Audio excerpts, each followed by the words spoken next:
इस वीडियो में मैं आपको बताऊंगा कि आप अपने रेस्टोरेंट को ज़ोमैटो पे किस तरीके से रजिस्टर कर सकते हैं।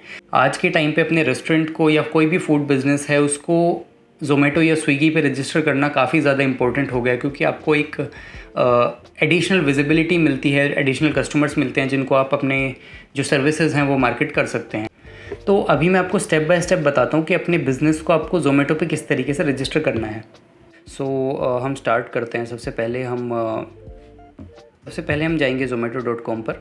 उसके बाद जब आप स्क्रॉल डाउन करेंगे सबसे नीचे, आप फुटर में एक सेक्शन देखेंगे फॉर रेस्टोरेंट्स करके।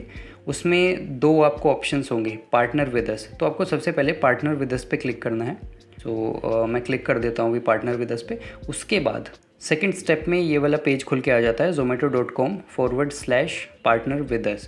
अब इसमें जैसा कि हम देख सकते हैं दो ऑप्शन है, रजिस्टर योर रेस्टोरेंट या फिर log in to view your existing restaurant. हाँ, अभी हम स्टार्ट करते हैं। ये बेसिक आपका पेज है, बाकी इन्फॉर्मेशन आप इसमें पढ़ सकते हैं। और ये चीज़ है इम्पोर्टेंट, ये मैं भी एक बार समराइज़ कर देता हूँ। सबसे पहली इम्पोर्टेंट चीज़ है FSSAI लाइसेंस। तो FSSAI लाइसेंस आपको ज़रूरी चाहिए होगा, इम्पोर्टेंट है। इस ज़ोमैटो रजिस्ट्रेशन से पहले अगर आपका रेस्टोरेंट नया है तो आप मेक श्योर कीजिए कि आपके पास ये सारी चीज़ें अवेलेबल हों। तो FSSAI लाइसेंस, इससे रिलेटेड मैं आपको एक और वीडियो भी बनाऊँगा जहाँ पर मैं आपको स्टेप बाय स्टेप बताऊँगा कि एक FSSAI लाइसेंस अपने रेस्टोरेंट के लिए किस तरीके से अप्लाई किया जाता है। तो उसकी चिंता करने की ज़रूरत नहीं है। FSSAI licence. सेकंड नंबर पे आपको चाहिए होगा अपना एक GST सर्टिफिकेट, आपका रेस्टोरेंट मेन्यू, पैन कार्ड की कॉपी, बैंक अकाउंट डिटेल और आपकी जो डिश है उसकी लाइक टॉप 5 इमेजेस, जो भी आपके जैसे इसमें दिखाया हुआ है, जितनी भी डिश हैं उसकी आपको इमेजेस चाहिए होंगी। ओके, अब हम स्टार्ट करते हैं। अब हम क्लिक करेंगे रजिस्टर योर रेस्टोरेंट पर, और बाकी हेल्प के लिए इन्होंने एक हेल्पलाइन नंबर भी दिया हुआ है ये वाला, तो आप यहाँ पे भी देख सकते हैं। रजिस्टर योर रेस्टोरेंट पे क्लिक करते हैं हम। आपका जो भी एक बेसिकली रजिस्ट्रेशन के लिए एक नंबर देना होता है, तो ये नंबर मैं डाल देता हूँ। ओके, मैंने अपना नंबर डाल दिया है।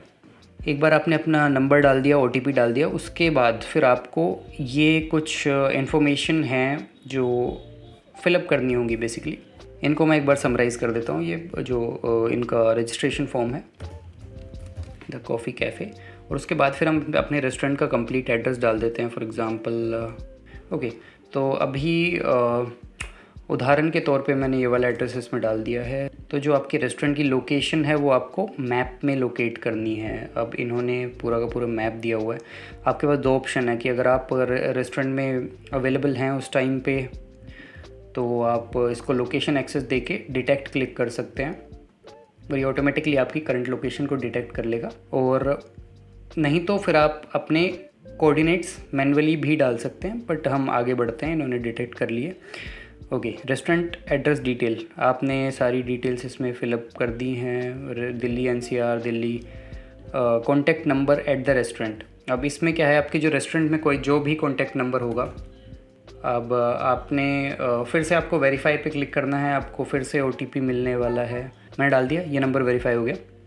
Restaurant owner details. अब रेस्टोरेंट ओनर डिटेल्स में भी same as restaurant mobile number हम डाल देते हैं, ऑलरेडी वेरीफाइड आ चुका है। ओके, अब सेकंड नंबर पे इन्फॉर्मेशन आती है रेस्टोरेंट टाइप एंड टाइमिंग्स। अब इसमें एक बार मैं समराइज़ कर देता हूँ। एस्टैब्लिशमेंट टाइप, आपका किस तरीके का रेस्टोरेंट है। डिलीवरी ओनली रहेगा, जहाँ पर आपकी सिंपल एक क्लाउड किचन है और वहाँ पर आप डाइन इन फैसिलिटी नहीं देते हैं। और डाइन इन ओनली है आपका, जहाँ पर आप ऑनलाइन फैसिलिटी नहीं देते हैं, बेसिकली जो ऑनलाइन ऑर्डरिंग की फैसिलिटी है। और अब अभी आप रजिस्टर कर रहे हैं, और इसमें दोनों है कि आप डिलीवरी भी देते हैं और डाइन इन भी अवेलेबल है। मैं यहाँ पे सेलेक्ट कर देता हूँ। लेटेस्ट से मेरी एक क्लाउड किचन है, जिस भी टाइप का मैं क्यूजीन उसमें सर्व करता हूँ मैं उसको सेलेक्ट कर दूँगा। आपके अलग अलग टाइप के क्यूजीन्स हैं, आप जिस भी टाइप का करते हैं। फॉर एग्ज़ाम्पल जैसे मैंने कैफ़े का नाम रखा है, तो हाँ, कॉफ़ी एंड टी सेलेक्ट कर देता हूँ मैं। ओके, अब हम आगे चलते हैं।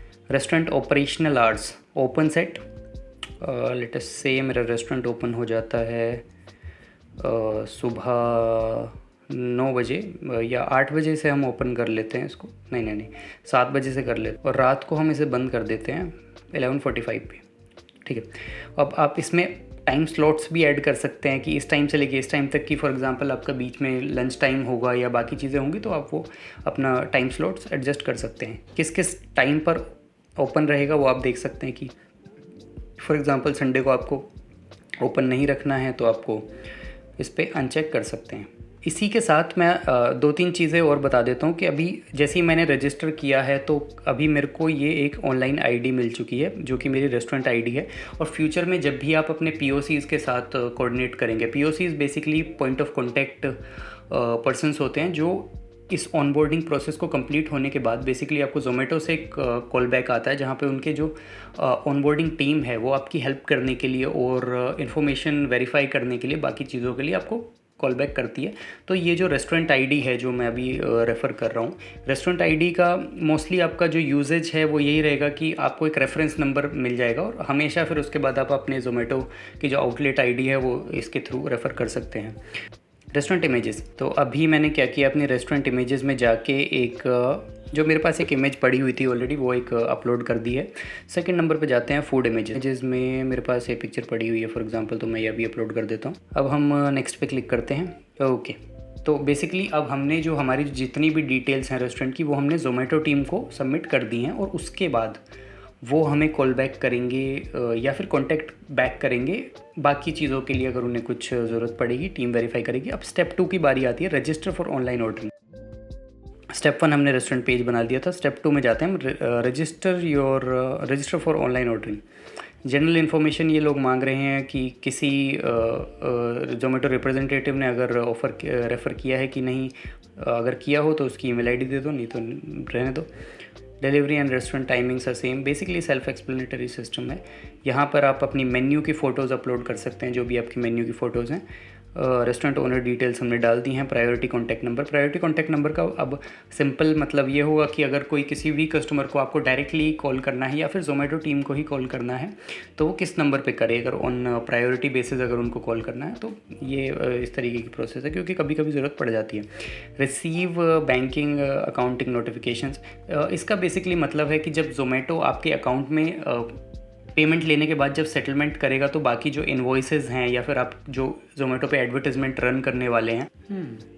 ओके, तो मैंने यहाँ पर सिंस वो मेरे को नेक्स्ट स्टेप में जाने नहीं दे रहा था तो मैंने इसमें बाकी इन्फॉर्मेशन भी फिलअप कर दिया, जहाँ पर मैंने एक रैंडम मेन्यू भी ऐड कर दिया है, अपनी कॉन्टैक्ट डिटेल्स भी ऐड कर दी हैं और बाकी चीज़ें भी इसमें ऐड कर दी हैं। सिंस मेरे को कुछ डिफरेंट ऐड नहीं करना था तो मैंने same as restaurant mobile number और बाकी चीज़ें भी सेम कर दी। हम चलते हैं नेक्स्ट स्टेप पे।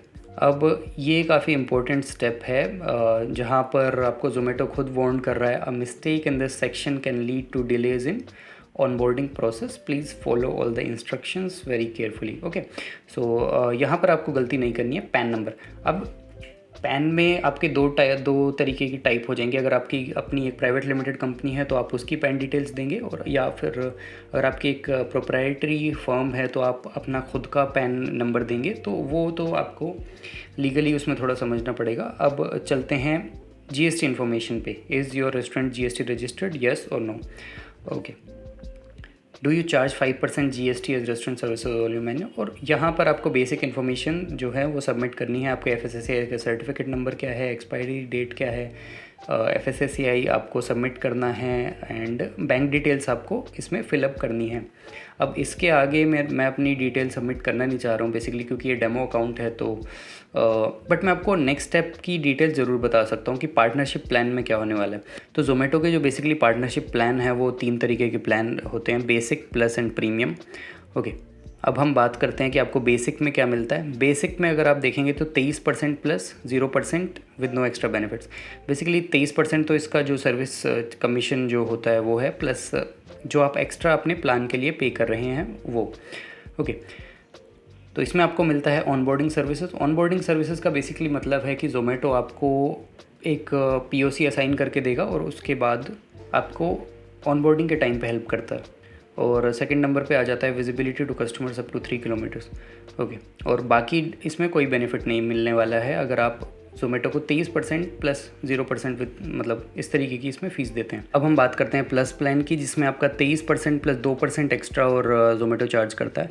इसमें है onboarding services plus visibility to customers up to 8 kilometre. अब हम इसमें देखेंगे कि इसमें विजिबिलिटी 3 किलोमीटर्स तक थी और इसमें विजिबिलिटी ज़ोमेटो ने थोड़ा सा बढ़ा दी है।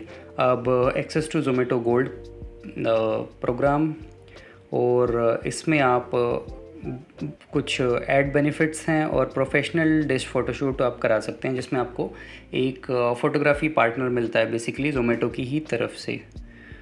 प्रीमियम प्लान्स में आ जाते हैं 23% प्लस 4% आप ज़ोमैटो को पे करने वाले हैं, जिसमें ये सारी तो आपको चीज़ें मिलेंगी, प्लस एक डेडिकेटेड अकाउंट मैनेजर मिल जाता है और get marketing worth 3% of your monthly revenue, मतलब आपका 20% डिस्काउंट ऑन एड्स। बेसिक चीज़ है कि अगर आप कोई भी एड्स चलाते हैं, मे बी जैसे 100 रुपीज़ का आप ऐड चलाते हैं तो उसमें आपको 20% का बेनिफिट मिल जाता है। तो ये आपको मिलेगा नेक्स्ट स्टेप में, बेसिकली जो पार्टनरशिप प्लान है। अब लास्ट फोर्थ स्टेप की अगर मैं बात करूँ तो आपको जो टर्म्स एंड कंडीशंस ज़ोमैटो की तरफ से दी जाएंगी, जिसमें आपको एग्री करना है अपॉन दीज थिंग्स, और बाकी भी जो आपने डिटेल सबमिट करी हैं उस पर बेसिकली एक सिंपल कॉन्ट्रैक्ट साइन करना होता है। और इसके बाद मोस्ट प्रोबेबली आपकी तरफ से सारा काम डन है और इसके बाद काम शुरू होता है आपके ज़ोमैटो ऑनबोर्डिंग टीम का। वो आपको कांटेक्ट करेंगे, कॉल बैक करेंगे, कोऑर्डिनेट करेंगे, जितनी भी चीज़ें हैं वो आपके लिए एक अकाउंट सेटअप करके देंगे।